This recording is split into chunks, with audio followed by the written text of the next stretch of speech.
Internet বন্ধ নিয়ে পলককে জিজ্ঞাসাবাদের অনুমতি। তারেক রহমানের ফেরা নিয়ে যা জানালেন মির্জা ফখরুল। ভারতীয় মিডিয়াতে ইসকনের উপর হামলার খবর ভুয়া। যাকে র এজেন্ট বলছেন তাকেই সবচেয়ে বেশি পাশে পেয়েছি বললেন উপদেষ্টা আসিফ মাহমুদ। জানাবো সিন্ডিকেটের কারসাজিতে বাজারের অবস্থা টালমাটাল। এবং সর্বশেষ জানাবো ভারত পাকিস্তানের মধ্যকার কিছু ইস্যুর জন্য সার্ক সক্রিয় হচ্ছে না বললেন প্রধান উপদেষ্টা। শুনছিলেন সংবাদ শিরোনাম, এবারে বিস্তারিত।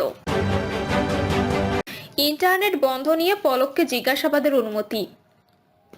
জুলাইয়ে কোটা আন্দোলন চলাকালে ইন্টারনেট বন্ধ করা সহ বিভিন্ন বিষয়ে সাবেক আইসিটি প্রতিমন্ত্রী জুনায়েদ আহমেদ পলককে জিজ্ঞাসাবাদ করবে আন্তর্জাতিক অপরাধ ট্রাইব্যুনাল।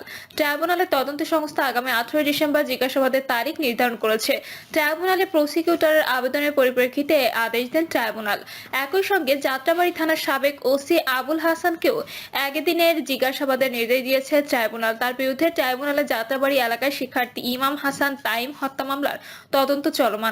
আন্তর্জাতিক অপরাধ ট্রাইব্যুনালের চিফ প্রসিকিউটর মোহাম্মদ তাজুল ইসলাম সাংবাদিকদের বলেন, আজকে একটি পিটিশনের সাবেক প্রতিমন্ত্রী পলককে জিজ্ঞাসাবাদের জন্য আদালতের কাছে অনুমতি চেয়েছিলাম।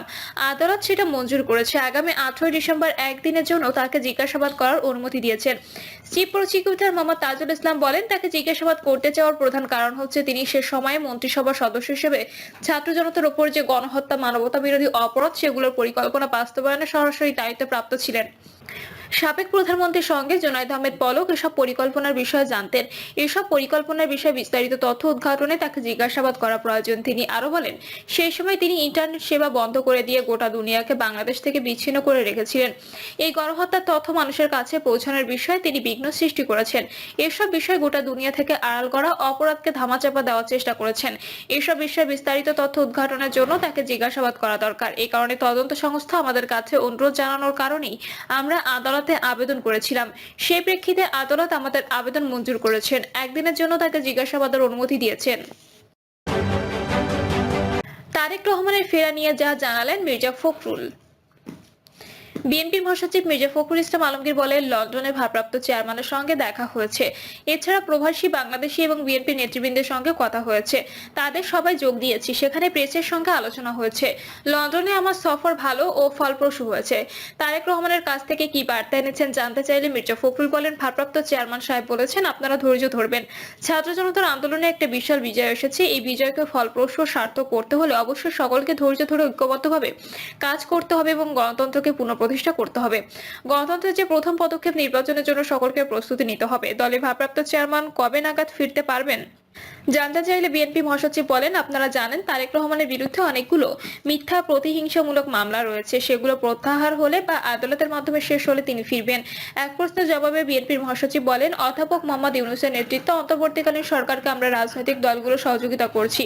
আমরা প্রত্যাশা করি ন্যূনতম যেসব সংস্কার জরুরি তা সম্পন্ন করে তারা নির্বাচন অনুষ্ঠানের পথে যাবেন। ভারতীয় মিডিয়াতে ইসকনের উপর হামলার খবর ভুয়া। ঢাকার উত্তরা এলাকায় একজন ইসকন সদস্যের উপর হামলা হয়েছে বলে দাবি করে বেশ কয়েকটি ভারতীয় সংবাদ মাধ্যমে প্রকাশিত সংবাদটি ভুয়া বলে জানিয়েছেন প্রধান উপদেষ্টার প্রেস উইং। এবিপি আনন্দ এবং সংবাদ প্রতিদিন সহ বেশ কয়েকটি ভারতীয় মিডিয়া আউটলেট দাবি করেছে ঢাকার উত্তরায় একজন ইসকন সদস্যের উপর হামলা হয়েছে। সিএ এর প্রেস উইং এর ভেরিফাইড ফেসবুক পেজে প্রেস উইং ফ্যাক্টসে পোস্ট করা এক বিবৃতিতে বলা হয়, ঢাকার উত্তরা এলাকায় রাধারমন মন্দিরের পুরোহিত কৃষ্ণপ্রিয়া নিতাই দাস বলেছেন তিনি উত্তরা এলাকায় কোনো ইসকন ভক্ত বা সদস্যের উপর হামলার ঘটনা সম্পর্কে অবগত নন। ঢাকার পুলিশও জানিয়েছেন তারা এ ধরনের কোনো অভিযোগ পায়নি। প্রেস উইং এর বিবৃতিতে উল্লেখ করা হয়, ভারতীয় মিডিয়া ভুক্তভোগীরা কোনো বক্তব্য বা পরিচয় প্রকাশ করেনি। বাংলাদেশ পুলিশ অথবা কোনো ইসকন নেতারও বক্তব্য নেই এসব প্রতিবেদনে, যা সার্বিক বিবেচনায় খবরগুলোকে অসত্য, উদ্দেশ্য প্রণোদিত এবং সাংবাদিকতার নীতি বহির্ভূত হিসেবে চিহ্নিত করে। প্রেস উইং জানিয়েছেন বাংলাদেশ ইসকনের কেন্দ্রীয় নেতা ঋষিকেশ গৌরাঙ্গ দাস বলেছেন, উত্তরায় সাম্প্রতিক একটি পারিবারিক ঘটনাকে সাম্প্রদায়িক রূপ দেওয়ার চেষ্টা করা হচ্ছে। তিনি বলেন, পারিবারিক বিষয়ে জড়িত যুবকরা ইসকনের সদস্য নয়। যাকে র এজেন্ট বলছেন তাকেই সবচেয়ে বেশি পাশে পেয়েছি বললেন উপদেষ্টা আসিফ মাহমুদ। ঢাকা বিশ্ববিদ্যালয়ের অধ্যাপক ও অন্তর্বর্তী সরকারের আইন উপদেষ্টা আসিফ নজরুলকে নিয়ে মুখ খুলেছেন স্থানীয় সরকার।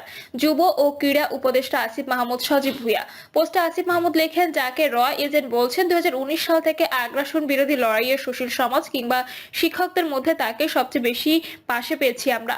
এনআরসি সিএএ বিরোধী আন্দোলন, আবরার ফাহাদ হত্যার প্রতিবাদে আন্দোলন, আগ্রাসন বিরোধী কর্মসূচি থেকে যখন জেলে গেলাম সবসময় আসিফ স্যার আমাদের পাশে দাঁড়িয়েছেন। আমরা ক্যাম্পাসের 15 থেকে 20টা ছেলে মেয়ে আর আসিফ নজরুল স্যার। তিনি আরো লেখেন, সমালোচনারও কিছু ম্যানার থাকা দরকার, যেটাকে গঠনমূলক সমালোচনা বলা হয়। এসব বিষয়ে কিছু বলতে চাইনি, কিন্তু র এজেন্ট বলার পর আর চুপ থাকা গেল না। অবশ্য আপনাদের কনস্পিরেন্সি থিওরিতে আমাদের আন্দোলনেরও র পরিচালিত ছিল, যে আন্দোলনের পরবর্তীতে ফ্যাসিস্ট হাসিনার পতন হলো। অপপ্রচারকারীদের প্রতি আহ্বান জানিয়ে আসিফ মাহমুদ বলেন, আমরা এবার একটু কনস্ট্রাকটিভ হই, না হলে এত ত্যাগের ফলে যে দেশ গড়ার স্বপ্ন আমরা দেখেছি তা ভুলুণ্ঠিত হবে। এতটুকুই আহ্বান থাকবে। সিন্ডিকেটের কারসাজিতে বাজারের অবস্থা টালমাটাল। বাজার সিন্ডিকেটের কাছে জিম্মি দেশের সব শ্রেণীর ভোক্তা। চাল, ডাল, ভোজ্য তেল, ডিম, মাছ, মাংস সবকিছুর দামে আর্থিক চাপ সামলাতে কষ্ট হচ্ছে ভোক্তার। সিন্ডিকেটের কারসাজিতে বাজারের অবস্থা টালমাটাল। আলুর কেজি উঠেছে 80 টাকায়, মৌসুমী ও পেঁয়াজ বিক্রি হচ্ছে 130 টাকায়। সরবরাহ কমিয়ে উধাও করা হয়েছে সয়াবিন তেল। দুই একটি ভাতে সবজির কেজি 60 থেকে 80 টাকা, কিছু সবজি 100 টাকার উপরে বিক্রি হচ্ছে। বিগত শেখ হাসিনা সরকারের আমল সিন্ডিকেট ভেঙে ভোক্তাকে স্বস্তি দিতে পারেনি, বরং বিভিন্ন সময় শুল্ক ছাড় ও পণ্যের দাম বাড়িয়ে মূল্য ঘোষণা করে চক্রকে সুবিধা দেওয়া হয়েছে। বর্তমানে অন্তর্বর্তী সরকার বাজার নিয়ন্ত্রণের আশ্বাস দিলেও তারা কোনো সমাধান দিতে পারছে না। এমন পরিস্থিতিতে আয়ের সঙ্গে ব্যয় সামলাতে পারছে না দেশের আপামর মানুষ। বাজার সংশ্লিষ্টরা বলছেন, বাজার নিয়ন্ত্রণে সরকারের কিছু নীতিগত সিদ্ধান্ত নিতে হবে। বিগত শেখ হাসিনা সরকারের কাছে ভোক্তা কোনো সুফল পায়নি। অভ্যুত্থানের ভেতর দিয়ে প্রতিষ্ঠিত এই সরকারের কাছে মানুষের প্রত্যাশা বেশি। মানুষ চায় দ্রুত কিছু পরিবর্তন আসুক। যেহেতু তারা বিপ্লবী চেতনায় প্রতিষ্ঠিত, তাই মানুষ অ্যাকশন দেখতে চায়। সরকারের একাধিক সংস্থা খুচরা পর্যায়ে তদারকি করে দায় সারছেন এবং শক্তিশালীদের ছাড় দেওয়া সিন্ডিকেট ভাঙছে না বলে মনে করেন তারা। কনজিউমার্স অ্যাসোসিয়েশন অব বাংলাদেশের সাবেক সভাপতি গোলাম রহমান বলেন, কিছু অসৎ ব্যবসায়ীর কাছে জিম্মি দেশের সাধারণ ভোক্তা। সরকারও জানে কারা কোন পণ্যের দাম বাড়াচ্ছে, কি পন্থায় বাড়াচ্ছে। লাগাম দৃশ্যমান টান দিলে সব ঠিক হয়ে যাবে, কিন্তু কেন তা করা হচ্ছে না সেটা দেখার বিষয়। কারণ অন্তর্বর্তী সরকারের কাছে সাধারণ মানুষের প্রত্যাশা অনেক, তা যৌক্তিক। এদিকে হঠাৎ করে বাজার থেকে সয়াবিন তেল উধাও হয়ে যাওয়ায় তৈরি হওয়া সংকটকে ঘিরে কঠোর অভিযান পরিচালনার নির্দেশ দিয়েছে জাতীয় ভোক্তা অধিকার সংরক্ষণ অধিদপ্তরের মহাপরিচালক মোহাম্মদ আলিম আক্তার খান। বাজার অভিযানে যাওয়া অধিদপ্তরের টিমগুলোকে এই নির্দেশনা দেন তিনি। ভারত পাকিস্তানের মধ্যকার কিছু ইস্যুর জন্য সার্ক সক্রিয় হচ্ছে না বলেন প্রধান উপদেষ্টা। South Asian Association for Regional কোঅপারেশনকে সক্রিয় করতে দক্ষিণ এশিয়ার দেশগুলোকে আবারও আহ্বান জানান অন্তর্বর্তীকালীন সরকারের প্রধান উপদেষ্টা ডক্টর মোহাম্মদ ইউনূস। দক্ষিণ এশিয়ার দেশগুলো সার্ককে সক্রিয় করে তোলার মধ্য দিয়ে লাভবান হবে উল্লেখ করে প্রধান উপদেষ্টা বলেন, সার্ক আমার কাছে বিশেষ গুরুত্বপূর্ণ। আমি প্রধান উপদেষ্টা হিসেবে শপথ গ্রহণের পরপরই সার্ককে সক্রিয় করার বিষয়ে বলেছি। ভারত পাকিস্তানের মধ্যকার কিছু ইস্যুর জন্য সার্ক সক্রিয় হচ্ছে না। তিনি